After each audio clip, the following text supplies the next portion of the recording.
San Juan, PR. Thousands of Puerto Ricans shut down traffic on a major highway in San Juan early on Monday, assembling for what is expected to be one of the largest protests the island has ever seen against Governor Ricardo A. Rossello, who has resisted persistent calls for his resignation. People arrived by the busload hours before the demonstration was scheduled to begin, carrying Puerto Rican flags, protest signs and whistles.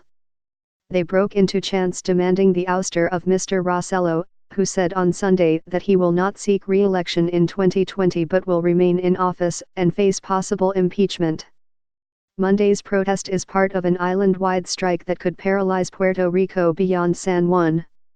Organizers hope to draw 1 million people, about a third of the island's population, to the highway, Expreso Las Americas.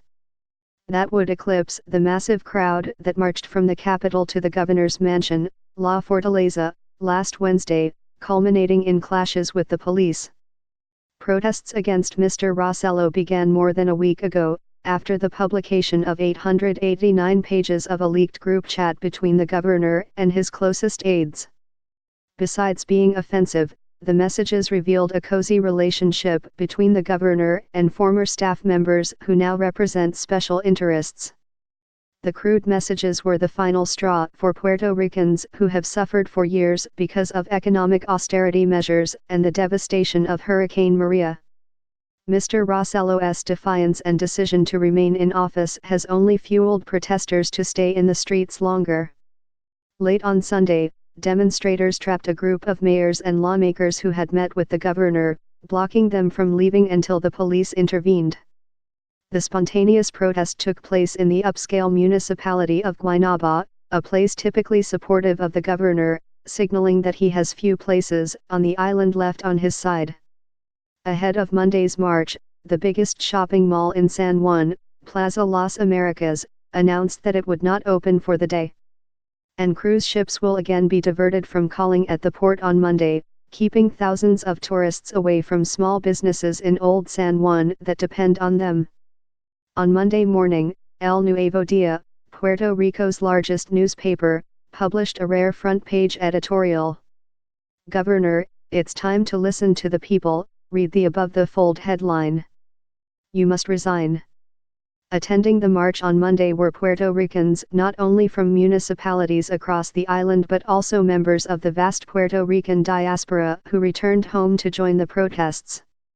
Outside of the main protest gathering point, Hiram Bitoton Stadium in the San Juan neighborhood of Hato Rey, demonstrators arrived to music and kiosks selling anti-Rossello memorabilia. The artists Ricky Martin and Residente were again expected to join the crowd.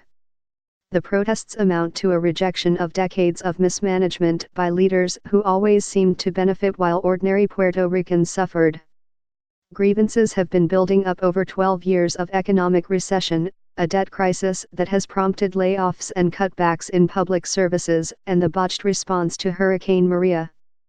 The chat messages and the arrests this month of 6 people with ties to the Rossello government were too much for many Puerto Ricans, who said they could no longer tolerate mocking, profanity and corruption, real or perceived, by leaders who were supposed to be fighting on their behalf in Washington and San Juan. They want to be rid of both Mr. Rossello and another target of their ire, the unelected oversight board created by Congress to manage the finances of the island's government, which owes far more than it can pay to its creditors. Thousands of government workers have been laid off, services have been cut, tuition raised and schools closed as Puerto Rico has struggled to resolve the debt crisis. None of that has been popular. Mr. Rossello has tried at times to push back against La Junta, as the board is known. But many Puerto Ricans lump the two together in their frustration and fury. The protesters have taken to chanting, "Ricky, renuncia, why elevate a La Junta, Ricky, resign, and take the board with you." Francis Robles reported from San Juan, and Patricia Mazzi from Miami.